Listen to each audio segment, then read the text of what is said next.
Today's video is dedicated to Saturn in the 7th house. We're going to talk about complications of it, difficulties it brings to your relationships and partnerships, the karmic lessons it carries, and the best ways of integrating it. Let's dive in.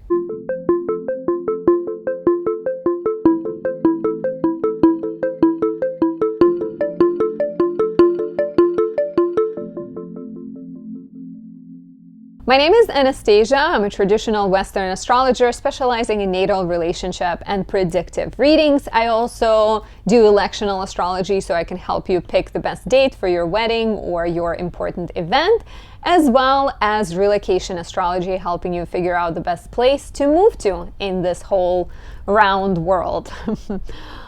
If you enjoy my work, please take a few seconds to leave me a like, a comment, subscribe, and press the notification bell. Watch more of my videos. There are a lot of more general videos as well as predictive ones dedicated to the transits and important events. All of that helps my channel grow, helps the algorithm to be friendlier. You can also say thank you by buying me a tea, a coffee, and supporting me that way. Before we dive in, if you're looking for personal guidance, you want to know what's ahead for you, or you want to know what your strengths, weaknesses, karmic purpose, life purpose, what's the lesson of your relationships, etc., you can book a reading at anastasiadoesastrology.com. On there, you can also find a variety of products I create. I'd like to highlight my beautiful Venus in Libra 3 candle. It's in this beautiful pink jar. It is pink and it's decorated with copper foil, which is the metal of Venus. This one captures Venus in the sign of rulership in Libra, as it says so in the name. And it can help you attract the perfect relationship. It can help you enjoy more affection of your partner, find more peace and ease in relationships, as well as find inspiration creatively. Highly recommend this for anyone born with Saturn in the 7th, when your relationships can be a little bit more difficult. Any Venus candle I have could be great for you. If your natal Venus is in Aries, Scorpio, or Virgo, signs of detriment and fall. If it's retrograde natally, or if it's located in the 6th, 8th, or 12th houses, which are more complicated. So online you can find both the candles and the oils version of my Venusian products. So this video is dedicated to Saturn in the 7th house. First of all, what is Saturn? Saturn is the last visible planet. And so astronomically, it marks the boundary between the things we can see and the things we cannot see, right? Things that are further away. And so it rules the boundaries, and in astrology, it's also very much the planet of boundaries. It rules the boundary between life and death. It rules the boundary between health and sickness, youth and old age. And so Saturn is considered to be the planet of harsh lessons and tough experiences, right? It's the planet that teaches us a lot by giving us hardship. However, oftentimes we learn the most by going through hardship, and Saturn can be just as supportive and as rewarding as any other planet if we are willing to listen, if we are willing to heed the lesson of Saturn and, approach it with, what would be the right word for that? Humility, I would say. Approach it with humility. I am basing this series on the book by Elise Green, Saturn, A New Look at an Old Devil. If you are ever interested in learning more about Saturn, I think this could be a really, really great book to dive into. It has a lot of information about Saturn in general, as well as ways of working with it. And I like that she doesn't look at Saturn as just harsh planet. There is always a lesson in Saturn. So let's talk about Saturn in the 7th house. First, what is the 7th house? 7th house is one of the angular houses, so it's one of the more important houses. The 1st, 4th, 7th, and 10th are considered more important because they answer these deeper questions. First question is, who are you? 4th question, where you're coming from, who your family is. 7th house is, who are you with? And 10th house is, what do you do? All of the sort of really important life questions, right? So if the 1st house is all about us, the ascendant is who we are. 7th house represents our partners, our marriage partner, our business partner. And it is also considered the house of open enemies, enemies we might know about, right? So this house might describe the type of partner you're looking for, the type of qualities that you're seeking, so you can become more whole, let's say, and the type of characteristics that maybe the type of qualities that our enemies might have that make you more vulnerable, right? It's interesting that what we might find attractive in a partner might also be detrimental to us in our adversary. So seventh house oftentimes could be, the house where we see that perfect match, the qualities that oftentimes we feel like we lack, because seventh house is the place of projection. It's the place of, we see it in the other person and we're like, okay, I want it, right? If you are an Aries rising that is very assertive and combative, you will find a Libra rising or a Libran person, Venusian person that is more peaceful and charming, very attractive. And vice versa, if you're a Libran person, someone who's diplomatic and people-pleasing, somebody who's independent and assertive is attractive to you, right? Because you feel like that energy is harder to express. Seventh house also may describe the situation that one might attract in a relationship. Let's say you have Mars in your seventh house. Chances are you'll be fighting. And they were kung fu fighting. Da-da-da. Anyways. So there might be more friction in a relationship or a tendency to be active with a partner, versus Saturn might indicate some kind of hardship, right? More challenges, which we're going to talk about in a second. As well as the seventh house might describe the kind of partner you're about to be. So if you have Jupiter in your seventh house, you might be attracted to people who are foreign and have Jupiterian qualities, teachers, well-traveled people who speak many languages, but it may also indicate that you have a tendency to teach your partner things, and maybe you are yourself foreign, so it's like a duality there. That's why the question of projection shows up. So when you have Saturn in the seventh house, there is oftentimes a sense that a partner cannot quite fulfill the expectations you have of them.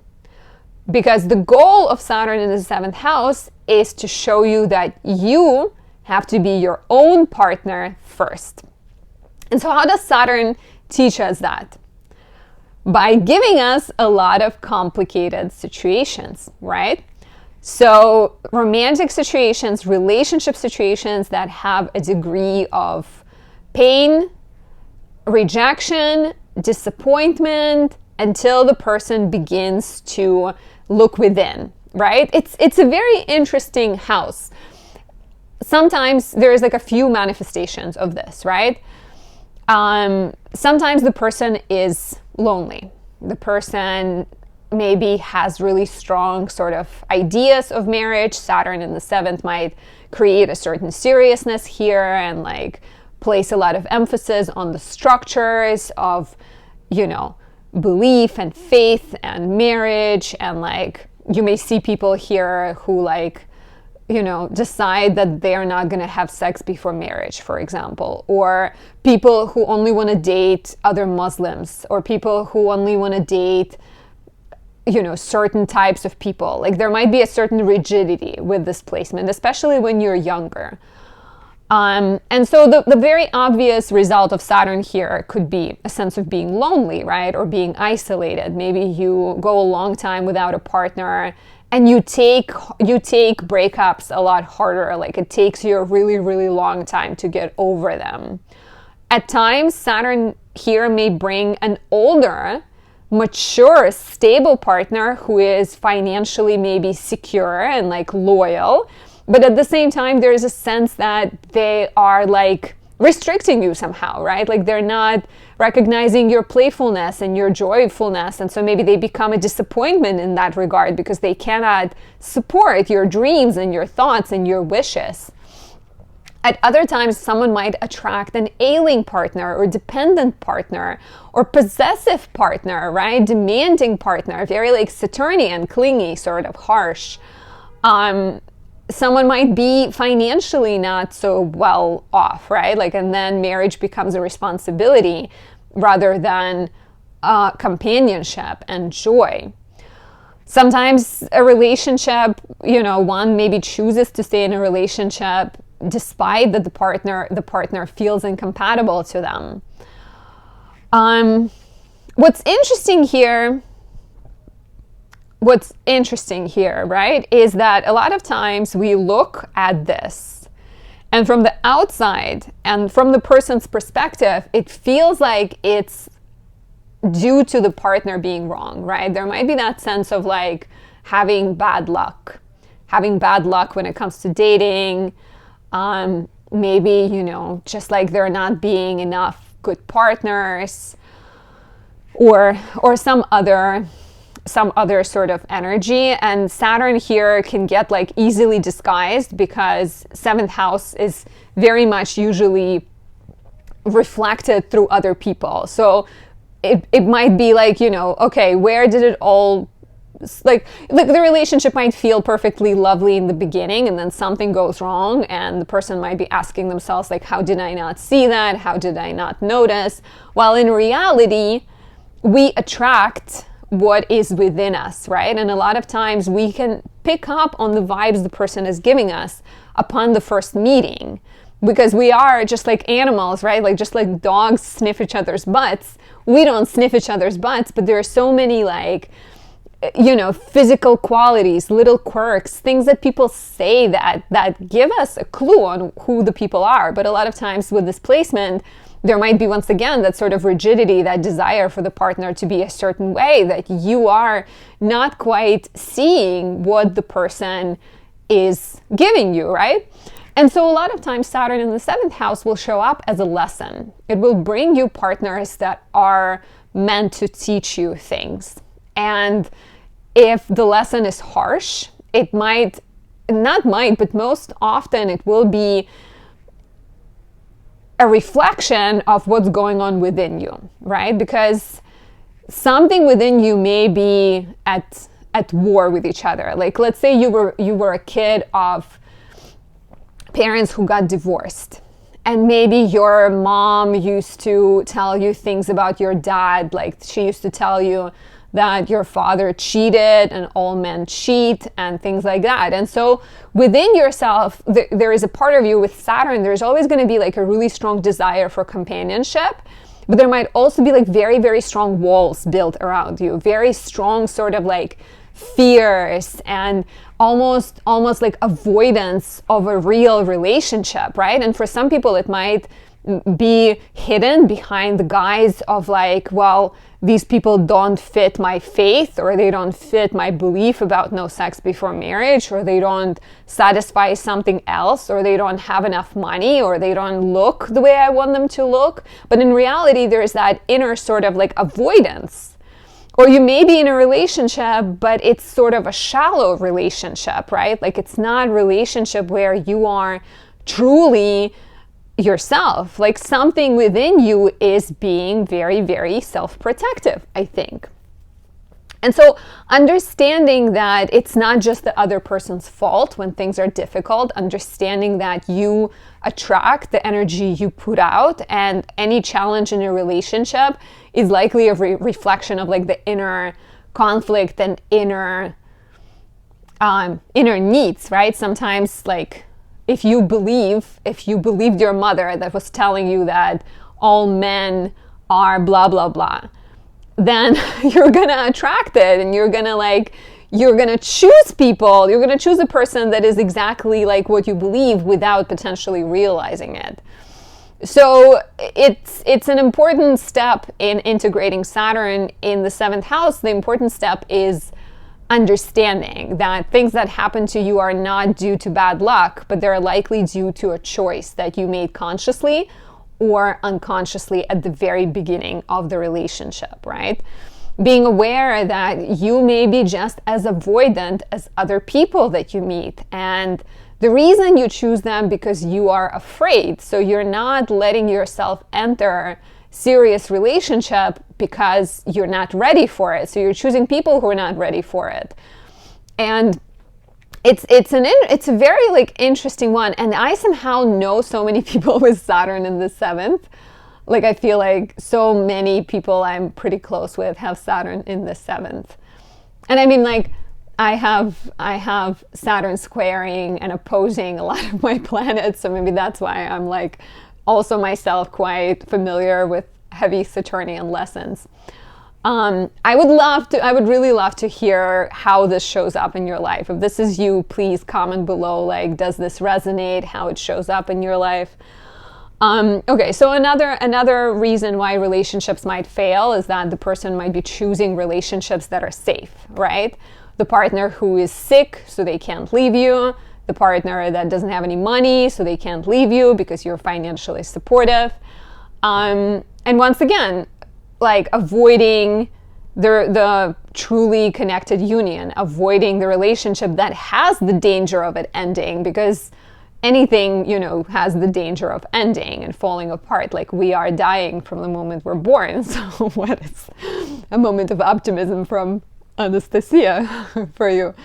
So, you know, it's very kind of important to understand and not see this as like a verdict. Yes, maybe there is something within your psyche that is preventing you from having happiness. But what really is implied here, that first you need to marry the two warring sides of your psyche, the yin and yang energy, the masculine and feminine, so that you can be at ease. And it doesn't mean that you're not going to find a healthy relationship. It just means that once you're healthy and happy within yourself, then you're more likely to find a happy relationship. So what else happens with Saturn in the 7th? You know, like I said, rejection, difficult lessons in relationships, ending of a marriage or ending of a relationship. There might be a lot of sense of like sacrificing a lot in relationships, you being the one who like gives and gives and gives and never gets anything back. But in reality, oftentimes things that are given are conditioned and they're not really given out of the altruistic beliefs here. There may be a lot of fear of both being alone while being afraid of being hurt, which, like I said, often results in relationships that are not fully aligned. Other people might overcompensate and act like they don't care about marriage or commitment or serious relationships at all and just date around and sleep around, giving an impression of somebody who doesn't feel much, which is not likely the truth, but it's more a mask of Saturn, because again, if the person is afraid, they will run before somebody can hurt them. So there is that. It's not that they're just like players necessarily. Some people are, but with Saturn in the 7th, like I said, Saturn creates that like sort of strong desire to figure it out, but a lot of friction too. So oftentimes people with this placement can be very sensitive, even if they create a lot of boundaries, a lot of layers of intimacy. So like I said, how to integrate: be aware that you might be at war with yourself, and the partners you attract are a reflection of your inner needs. Work on self-understanding. Try to find more balance within yourself between the male and the female halves of your psyche. If it's necessary, talk about your paternal, maternal relationships, but yeah, like the relationship your parents had and the things you have learned, because we are all products of our childhood. And yeah, and I think very much like being aware, working on inner integration, finding inner wholeness, and marriage of like within yourself that then attracts the partner that is happy, that is secure, so that you can have two souls that are complete and at ease and at peace within themselves come together, and they can share and they can grow together. And like, you know, if you are free within yourself, if you're happy within yourself, then you're free and happy in your partnerships. I'd be curious to hear what you think. I hope this video was helpful and insightful. I think it makes so much sense, just because, like I told you, I have so many people with Saturn in the 7th, and it's very fascinating to me. So I'd love to hear what you think. If you haven't subscribed yet, please do. You can also visit and book a reading at anastasiadoesastrology.com. I am teaching an astrology course in May. It's gonna last 3 months, so sign up, learn more about your chart, come to understand yourself and intricate connections you share with others. Find people who are as interested in astrology as you are. And yeah, check out my website. If you're watching this after May 2025, check out my website. Maybe I'm offering other courses. I think I'm gonna. Anyways, thank you so much. Again, I appreciate every single one of you. I hope Saturn is friendly in your 7th house and maybe you know how to work with him and you found integration. Very much, please share what you think. I'll talk to you soon. Bye.